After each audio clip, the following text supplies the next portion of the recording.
윤자는 어쩜 만날 때부터 헤어질 때까지 지 아들 자랑만 하는 거니. 그러면서 밥 한 번 안 사더라. 얄밉다 얄미워 진짜. 정미야, 너는 뭐가 그렇게 항상 싱글벙글이야? 이젠 모임에서 남들이 잘된 것을 부러워하기보다는 그냥 현실에 감사하려고. 오늘 아침 일어나서 하루 24시간이라는 선물을 받은 게 큰 선물 아닐까? 산소호흡기를 끼지 않고 산소를 마음껏 마실 수 있는 것, 무릎과 다리가 40대 때랑 비교할 수 없이 아프지만 내 다리로 아직 걸을 수 있는 것, 찾아보면 감사할 것이 정말 많더라고. 안녕하세요. 저는 서울에 사는 68세 안영미입니다. 여러분, 모임에 나가보면 꼭 한 번쯤 이런 생각 해보시지 않나요? 저 사람은 왜 저렇게 당당할까? 어쩜 저렇게 여유로울까? 난 왜 점점 초라해지는 것 같지? 나이가 들면 자연스럽게 사람들은 서로를 비교하게 됩니다. 누구 자식이 잘 됐대. 누구는 아직도 건강하다더라. 누구는 여행도 다니고 모임에서도 기가 살아있더라. 그런데 유독 모든 모임에서 부러움을 받는 사람들이 있습니다. 그 사람들은 뭔가 특별한 비결이라도 있는 걸까요? 아니면 우리와는 다른 인생을 살아온 걸까요? 사실 우리는 모두 같은 나이를 먹고 있습니다. 하지만 어떤 사람은 나이가 무기가 되고 어떤 사람은 나이가 짐이 됩니다. 그 차이는 어디에서 오는 걸까요? 60이 넘으면 더 이상 젊음으로 승부할 수 없습니다. 사회적 지위도 직장 명함도 이제 큰 의미가 없어집니다. 그런데도 여전히 빛이 나는 사람들이 있습니다. 그들은 무엇이 다를까요? 오늘은 모임에서 가장 부러움을 받는 사람들에 대해 이야기하려 합니다. 모임에서 자연스럽게 존경받고 사람들이 먼저 다가오는 사람들. 나이를 먹어도 기품 있고 당당한 사람들이 가진 공통점을 함께 살펴볼 겁니다. 많은 분들이 이렇게 생각하실 겁니다. 돈이 많아야 부러운 거 아니야? 자식이 잘 돼야 부모도 편한 거 아니야? 건강이 제일이지. 물론 맞는 말이지만 그것만으로는 부족합니다. 사람들이 진짜 부러워하는 것은 돈이나 성공이 아니라 그 사람이 풍기는 여유와 당당함입니다. 이 영상을 끝까지 보시면 여러분도 모임에서 가장 부러운 사람이 될 수 있습니다. 그리고 더 이상 남들과 자신을 비교하며 기죽을 필요도 없을 겁니다. 그럼 첫 번째 이야기부터 시작해 볼까요? 모임에서 가장 부러움을 받는 사람, 그 첫 번째는 경제적으로 독립된 사람입니다. 여러분, 모임에 나가보면 이런 분들 꼭 계시지 않나요? 밥값 낼 때마다 다른 일로 빠지는 사람, 언제나 배우자 눈치 보면서 용돈 다 쓰는 사람, 반대로 내가 낼게 하면서 시원하게 지갑을 여는 사람도 있습니다. 누가 더 당당해 보일까요? 누가 더 여유로워 보일까요? 돈이 많다고 부러운 게 아닙니다. 집값이 올랐든 연금을 받든 그게 중요한 게 아닙니다. 진짜 부러움을 받는 사람은 자기 돈을 자기 마음대로 쓸 수 있는 사람입니다. 내 돈을 내 마음대로 쓰는 게 진짜 여유입니다. 지난주에 모임에서 오랜만에 만난 친구가 있었습니다.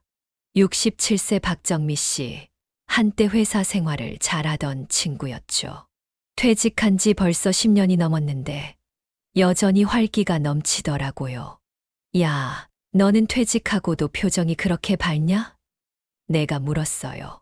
그러자 박 씨가 호탕하게 웃더군요. 그럼 나는 지금도 돈을 벌고 있으니까. 알고 보니 빅 씨는 동네 식당에서 하루 4시간씩 일하며 용돈을 벌고 있었습니다. 하루 몇만 원씩 벌지만 이 돈은 전부 자기만을 위한 돈입니다. 누구 눈치도 안 보고 쓰고 싶을 때 쓰는 돈이죠. 어우, 그 나이에 뭘 또 그렇게 일하냐? 하고 다른 친구가 물었어요. 박 씨가 웃으며 답했죠. 일하는 게 좋은 게 아니라 내 돈을 번다는 게 좋은 거야. 남편한테 용돈 달라고 손 벌리는 거보다 낫잖아. 사실이죠. 박 씨는 자기가 번 돈으로 여행도 다니고 손주들 용돈도 챙깁니다. 모임에서도 당당하죠. 반면 같은 모임의 65세 김소녀 씨는 조금 다릅니다. 남편이 연금을 받지만 생활비를 아껴 쓰는 게 일입니다. 모임에 나와도 늘 조용합니다. 밥값을 낼까봐 불안하고 누가 좋은 곳에 갔다고 하면 나도 가고 싶다 생각하지만 결국 포기합니다. 누구보다 돈 걱정 없이 살고 싶지만 현실은 그렇지 않죠. 여러분, 우리는 모두 알고 있습니다. 돈은 많을수록 좋다. 그렇지만 진짜 중요한 건 내 손에 있는 돈을 내가 자유롭게 쓰느냐입니다. 소크라테스도 이런 말을 했죠. 부유한 사람이란 가진 것이 많은 사람이 아니라 적은 것으로도 만족하는 사람이다. 하지만 현실은 가진 게 많아도 내 돈처럼 쓸 수 없으면 불편한 삶입니다. 나이 들어서 무슨 일을 해? 많은 분들이 이렇게 말합니다. 나이 들어서 일하는 건 좀 그렇지 않나? 이제 편히 쉬고 싶어. 하지만 요즘은 노인 일자리 사업도 많고 조금만 찾으면 나이 들어도 할 수 있는 일들이 있습니다. 몸을 많이 쓰지 않아도 소일거리라도 하면서 내 돈을 벌 수 있다면 그것만으로도 삶은 훨씬 달라집니다. 70세 정자 씨는 몇 달 전부터 구청에서 운영하는 노인 일자리 프로그램에 참여하고 있습니다. 길거리 청소를 하는 일이지만 한 달에 30만 원에서 40만 원 정도의 소득이 생깁니다. 처음엔 내가 이 나이에 이런 일을 해야 하나 싶었지만 돈이 생기고 나니 기분이 달라지더랍니다. 이제는 내 용돈은 내가 벌어서 써. 남들한테 손 벌릴 필요가 없잖아. 모임에서도 기죽을 일 없고 당당해지더라고. 그렇습니다. 나이가 들수록 중요한 건 돈이 아니라 경제적 독립입니다. 남에게 의존하지 않고 내가 벌어 내가 쓰는 것. 그게 진짜 여유죠. 경제적으로 자유로운 사람은 모임에서도 당당합니다. 밥값을 낼 때도 여행을 갈 때도 나는 못 가라고 움츠러들지 않죠. 60 넘어서 가장 부러운 사람. 그 첫 번째는 경제적으로 독립된 사람입니다. 돈을 많이 모은 사람이 아니라 지금 이 순간에도 내 돈을 내 마음대로 쓸 수 있는 사람입니다. 그렇다면 돈만 있으면 다 되는 걸까요? 아닙니다. 모임에서 부러움을 받는 또 다른 사람들. 그들은 이것을 가지고 있습니다. 다음 이야기에서 만나보시죠. 모임에서 부러움을 받는 두 번째 사람. 그들은 젊고 건강한 사람입니다. 여러분, 모임에 나가보면 같은 60대라도 누구는 50대처럼 보이고 누구는 70대처럼 보이는 경우가 있습니다. 왜일까요? 같은 나이를 먹었는데도 누구는 활기가 넘치고 누구는 기운이 없습니다. 누구는 허리가 꼿꼿하고 누구는 구부정합니다. 누구는 얼굴이 생기가 넘치고 누구는 피곤해 보입니다. 결국 나이가 아니라 건강한 사람이 젊어 보이는 것입니다. 너는 나이도 안 먹냐? 지난달 모임에서 오랜만에 만난 친구 65세 영애 씨가 있었습니다. 그런데 깜짝 놀랐어요. 야, 너는 나이도 안 먹냐? 내가 물었습니다. 정말이지 몇 년 전과 다를 게 없더라고요.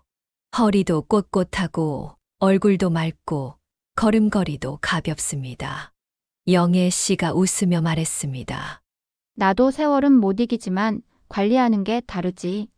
대체 뭘 했길래 이렇게 건강하냐? 하고 물으니 운동 꾸준히 하고 몸에 좋은 것 챙겨 먹고 피부 관리하고 그런 거. 그 순간 깨달았습니다. 건강해 보이는 사람은 우연이 아니라 꾸준한 관리의 결과입니다. 사람들은 말합니다. 늙으면 다 똑같지 뭐. 이제 와서 뭐 하겠어. 하지만 노력하는 사람과 그렇지 않은 사람의 차이는 나이를 먹을수록 더욱 커집니다. 세월을 막을 수는 없지만 늙는 속도는 조절할 수 있다. 이 말이 정말 맞습니다. 늙어 보이는 습관, 젊어지는 습관. 그럼 젊어 보이는 사람들은 뭘 다르게 할까요? 첫 번째는 허리를 꼿꼿이 세우세요. 허리가 굽으면 몸 전체에서 나이 들어 보입니다. 걷는 모습부터 달라지죠. 척추기립근이 약해지면 자세가 구부정해지고 결국 걸음걸이까지 늙어 보이게 만듭니다. 70세 이상에서도 꼿꼿한 허리를 유지하는 분들은 한결같이 말합니다. 나는 코어 근육 운동을 꾸준히 했어. 플랭크, 벽에 기대어 하는 스쿼트 같은 기초 운동을 꾸준히 하세요.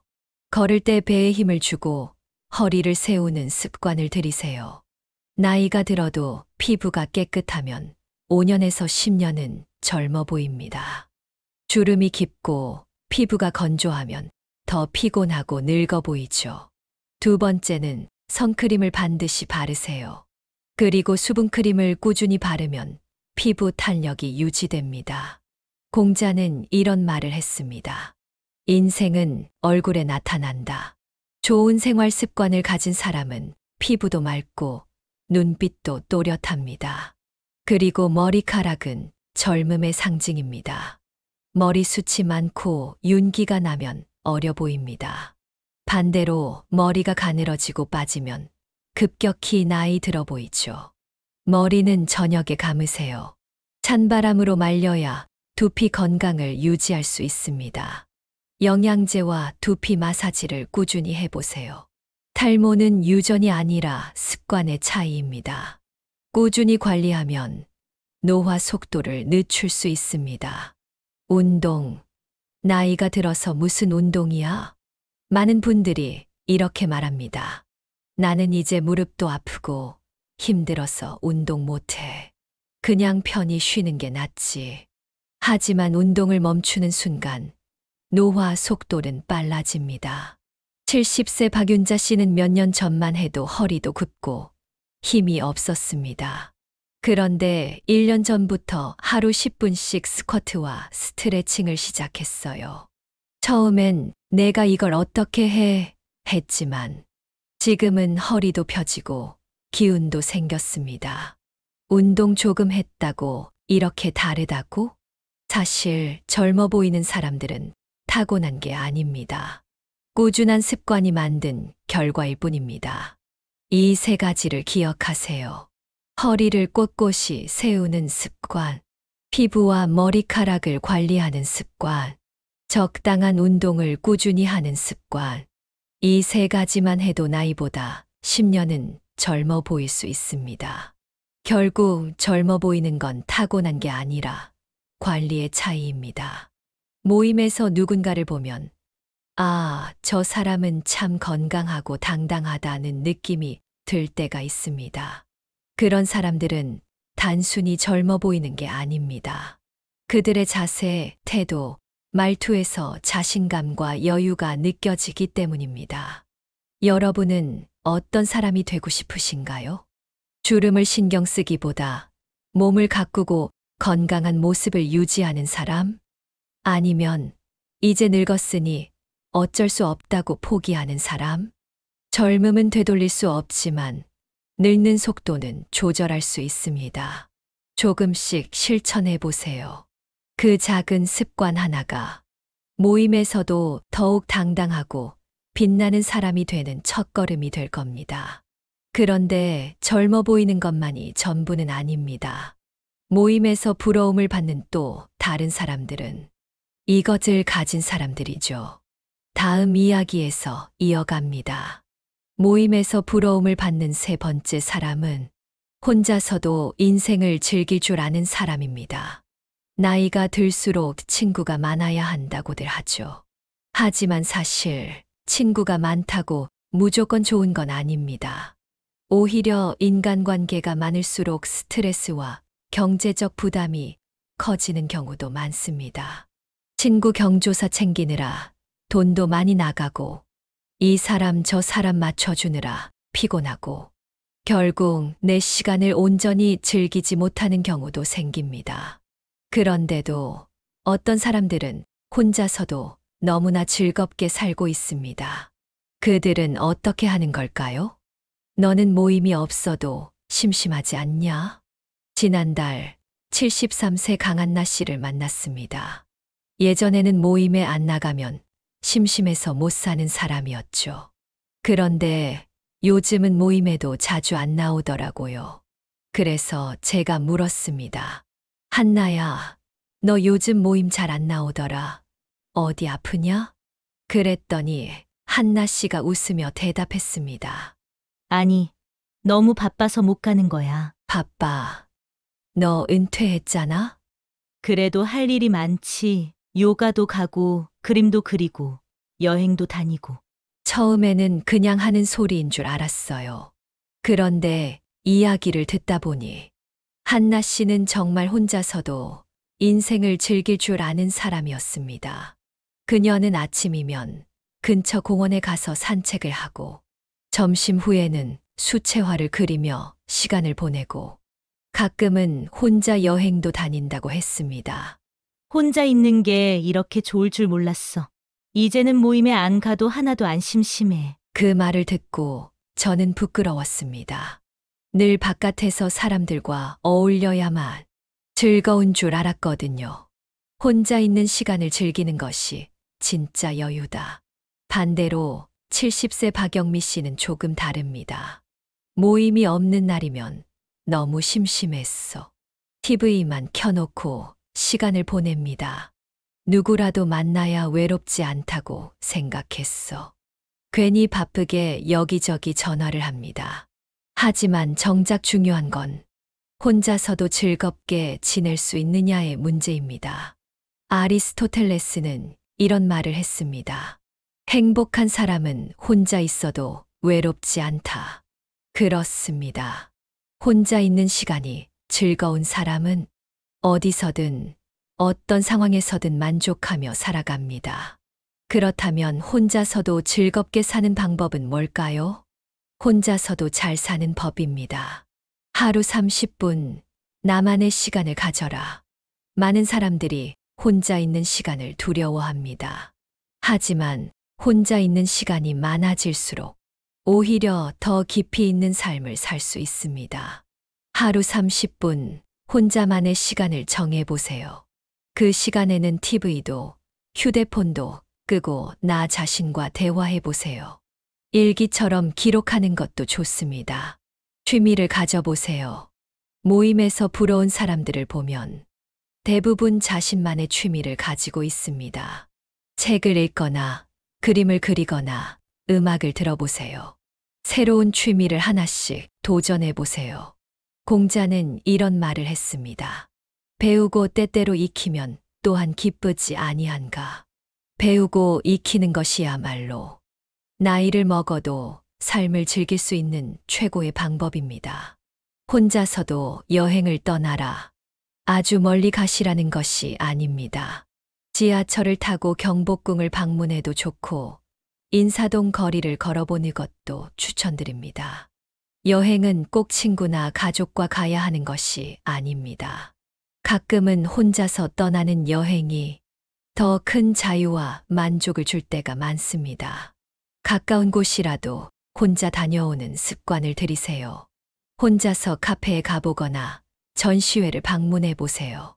혼자 있는 것이 외로움이 아니라 자유로움이 될 때 한번 생각해 보세요.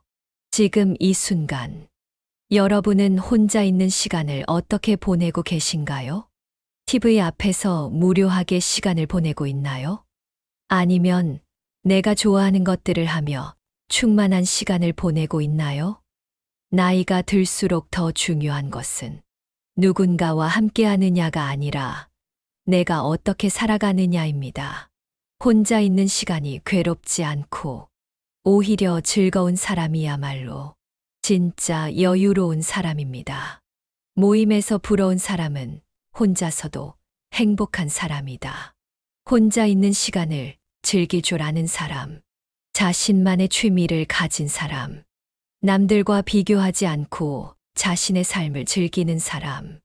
이런 사람들이야말로 모임에서도 가장 여유롭고 빛나는 사람들입니다. 여러분도 혼자 있는 시간을 즐길 준비가 되셨나요? 그렇다면 작은 것부터 실천해 보세요. 여러분도 더 자유롭고 더 행복한 사람이 될 수 있습니다.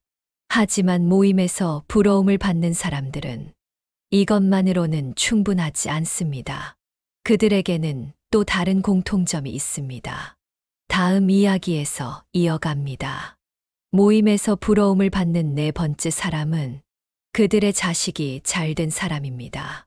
사람들은 흔히 말합니다. 자식이 잘 되면 부모도 편하다. 자식이 성공해야 부모도 대접받는다. 정말 그럴까요? 맞는 말일 수도 있지만 꼭 그렇지만도 않습니다. 자식이 잘 됐다고 해서 부모가 반드시 행복한 건 아닙니다. 오히려 자식이 너무 잘 돼서 바쁘면 부모는 더 외로워질 수도 있습니다. 너는 자식 잘 둬서 좋겠다. 지난 모임에서 친구들이 한참 자식 이야기를 하던 중이었습니다. 한 명이 70세 한미자 씨에게 물었습니다. 야, 너는 자식 잘 둬서 좋겠다. 요즘 그 아들 뭐 한다고? 한 씨의 아들은 외국계 대기업에서 일하고 있습니다. 집도 크고 차도 좋고 부족한 게 없는 사람이죠. 그 말을 들은 한 씨가 씁쓸한 웃음을 지었습니다. 그래. 돈도 잘 벌고 좋은 회사 다니고 근데 말이야. 1년에 한 번 얼굴 보기도 힘들다. 모두 조용해졌습니다. 바쁘니까 이해는 하지. 근데 가끔 그런 생각이 들어. 내가 자식을 잘 키운 걸까? 아니면 너무 멀리 보낸 걸까? 이 말을 듣고 옆에 있던 김정은 씨가 한마디 했습니다. 야, 나는 우리 애가 큰 회사 다니는 건 아니지만 자주 온다. 주말이면 같이 밥도 먹고 가끔 여행도 가고. 한 씨가 한숨을 쉬며 말했습니다. 너가 정말 부럽다. 나는 손주 얼굴도 영상통화로만 본다. 이 대화를 듣고 저는 생각했습니다. 자식이 잘 된다는 게 과연 뭘까? 자식이 돈을 많이 벌고 명문대를 나와야 잘 된 걸까? 자식이 잘 된다는 의미를 다시 생각해 볼 필요가 있습니다. 사람들은 자식이 좋은 직장을 다니고 많은 돈을 벌면 부모도 행복할 거라고 생각합니다. 하지만 현실은 그렇게 간단하지 않습니다. 당연한 일이지만 자식이 너무 잘 되면 부모를 챙길 시간이 없습니다. 자식이 해외로 가면 부모는 더 외로워집니다. 자식이 결혼하고 바빠지면 부모와의 관계는 점점 멀어집니다. 톨스토이는 이런 말을 했습니다. 행복한 가정은 모두 닮았지만 불행한 가정은 저마다의 이유가 있다. 자식이 성공했다고 해서 부모와의 관계까지 행복한 것은 아닙니다. 부모가 바라는 자식의 성공이란? 한번 생각해 봅시다. 우리가 정말 원하는 것은 자식이 대단한 사람이 되는 것일까요? 아니면 그저 건강하고 부모에게 따뜻한 마음을 나눠주는 것일까요? 돈을 잘 버는 자식이 중요할까요? 아니면 부모를 자주 찾아오거나 연락을 더 자주 하는 자식이 중요할까요? 이 질문에 대한 답은 사람마다 다를 수 있습니다. 하지만 하나 확실한 것은 부모가 원하는 성공과 자식이 원하는 성공은 다를 수 있다는 것입니다. 자식에게 기대지 않고 내 삶을 사는 것이 더 중요하다. 한번 이런 경우를 떠올려 보세요.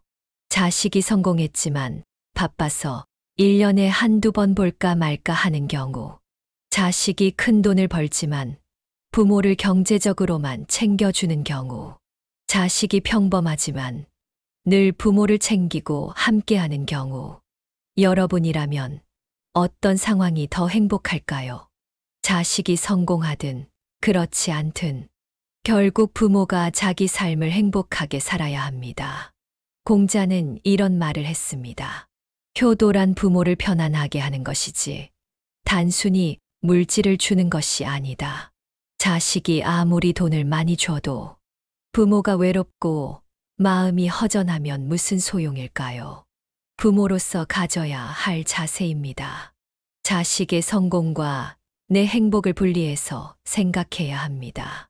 자식에게 모든 기대를 걸지 말고 내 인생을 즐길 방법을 찾아보는 것입니다.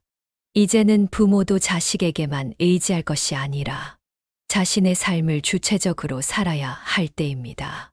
그러면 결국 자식과의 관계도 더 건강해지고 부모도 더 행복해질 수 있습니다. 모임에서 부러운 사람, 자식보다 자기 삶을 먼저 챙기는 사람. 자식이 잘 돼도 부모가 자기 삶을 챙기지 않으면 의미가 없습니다. 오히려 자기 인생을 즐기며 살아가는 부모가 더 존경받고 더 행복해집니다. 이제는 자식이 내 행복을 결정하는 것이 아니라 내가 내 행복을 결정해야 합니다. 그러면 모임에서도 당당하고 진짜 부러움을 받는 사람이 될 수 있습니다. 하지만 모임에서 부러움을 받는 사람들은 이것만으로는 충분하지 않습니다. 그들에게는 또 다른 공통점이 있습니다. 모임에서 부러움을 받는 5번째 사람. 그들은 남들과 비교하지 않는 사람입니다. 모임에 나가면 이런 대화 한 번쯤 들어보셨죠? 누구 아들은 대기업 다닌다더라. 누구는 아직도 건강해서 여행도 다닌대. 나는 왜 이렇게 초라할까? 우리는 늘 남들과 비교합니다.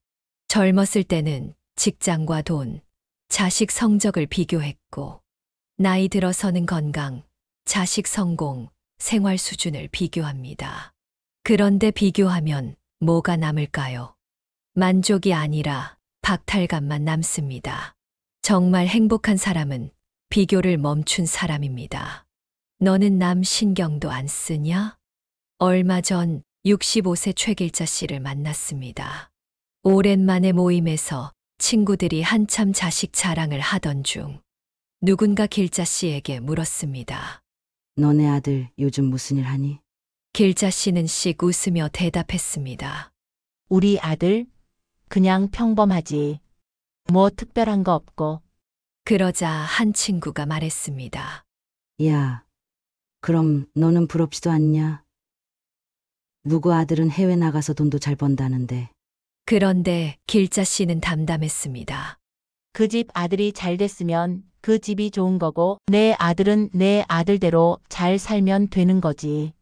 그 말을 듣고 저는 순간 말문이 막혔습니다. 길자 씨는 비교하는 삶을 이미 내려놓은 사람이었습니다. 남과 비교하지 않으니 불안하지도 않았고 남의 성공에 휘둘리지도 않았습니다. 반면 같은 모임의 67세 박성숙 씨는 달랐습니다.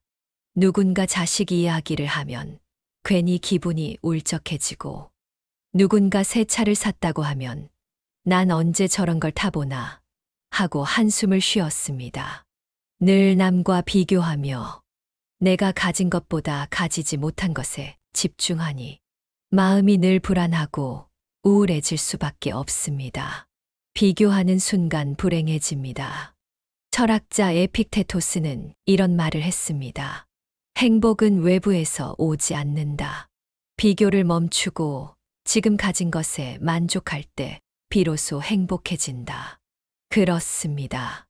우리가 행복하지 않은 이유는 남들과 비교하면서 스스로를 초라하게 만들기 때문입니다. 돈을 비교하면 가진 것이 부족해 보이고, 자식을 비교하면 내 자식이 별로인 것 같고, 건강을 비교하면 나는 점점 늙어가는 것만 같죠. 비교를 멈추는 순간 우리의 마음은 한결 가벼워집니다. 비교하지 않는 삶을 위한 방법입니다. 남이 아닌 어제의 나와 비교해 보는 것입니다. 정말 중요한 비교는 남이 아니라 나 자신과 하는 비교입니다. 어제보다 내가 나아졌는가? 지난해보다 내 삶이 더 풍요로워졌는가? 남과 비교하는 대신 어제보다 오늘 더 나아진 점을 찾으면 삶에 대한 만족도가 훨씬 높아집니다. 감사하는 습관을 들여보세요. 매일 아침 내가 감사할 일을 떠올려 보세요. 내가 가진 것에 집중하는 습관을 들이세요. 공자는 이렇게 말했습니다. 만족할 줄 아는 사람이야말로 진정으로 부유한 사람이다. 우리가 가진 것에 감사하는 순간 남과 비교할 필요가 없어진다는 뜻입니다. 모임에서 부러운 사람은 비교하지 않는 사람이다. 비교하지 않는 사람은 언제나 여유롭습니다. 남들이 뭐라고 하든 흔들리지 않습니다. 내 삶을 소중히 여기고 내 방식대로 살아가니까요. 반면 비교하는 사람은 늘 불안하고 불만족스럽습니다. 아무리 가져도, 아무리 노력해도 누군가는 나보다 더 나아 보이니까요. 이제는 비교하는 삶을 멈춰야 합니다. 내가 가진 것에 감사하고 내 방식대로 살아가는 사람이 되어야 합니다. 우리는 모임에서 가장 부러운 사람들의 공통점에 대해 이야기했습니다. 경제적으로 독립된 사람입니다. 남에게 의지하지 않고 내 돈을 내가 자유롭게 쓸 수 있는 사람. 젊고 건강한 사람입니다. 허리를 꼿꼿이 펴고 활력 넘치는 모습으로 살아가는 사람. 혼자서도 인생을 즐길 줄 아는 사람입니다. 친구가 많지 않아도 스스로 삶의 즐거움을 찾는 사람. 자식보다 자기 삶을 먼저 챙기는 사람입니다. 자식이 잘 되든 아니든 부모로서 내 인생을 더 소중히 여기는 사람. 남과 비교하지 않는 사람입니다. 나보다 잘난 사람을 부러워하기보다 내 삶에 감사하며 살아가는 사람. 이 5가지를 가진 사람들이야말로 나이가 들어도 기품 있고 여유로운 삶을 사는 사람들입니다. 나는 어떤 사람이 되고 싶은가? 지금 이 영상을 보고 계신 여러분께 묻고 싶습니다. 여러분은 어떤 사람이 되고 싶으신가요? 늘 남들과 비교하며 기죽는 사람이 되고 싶으신가요? 아니면 나이가 들어도 당당하고 여유로운 사람이 되고 싶으신가요? 사실 삶을 바꾸는 것은 그렇게 어려운 일이 아닙니다. 남들이 부러워하는 사람들을 가만히 살펴보면 그들은 특별한 재능이 있거나 돈이 많아서 행복한 것이 아닙니다. 그저 자기 삶을 소중히 여기고 하루하루를 후회 없이 살아가는 사람들일 뿐입니다. 지금부터라도 늦지 않았습니다. 작은 것부터 실천해 보세요. 한번 다시 정리해 볼까요? 경제적 여유를 만들기 위해 소일거리를 찾아보세요. 허리를 곧게 펴고 젊어 보이는 습관을 들여보세요. 혼자서도 즐길 수 있는 취미를 만들어 보세요. 자식에게 기대기보다 내 인생을 즐기는 방법을 찾아보세요. 비교를 멈추고 내 삶에 집중하는 연습을 해보세요. 정말 중요한 마지막은 현재에 감사하는 것입니다. 오늘 하루 24시간이라는 선물을 받은 게 큰 선물 아닐까요? 산소 호흡기를 끼지 않고 산소를 마음껏 마실 수 있는 것.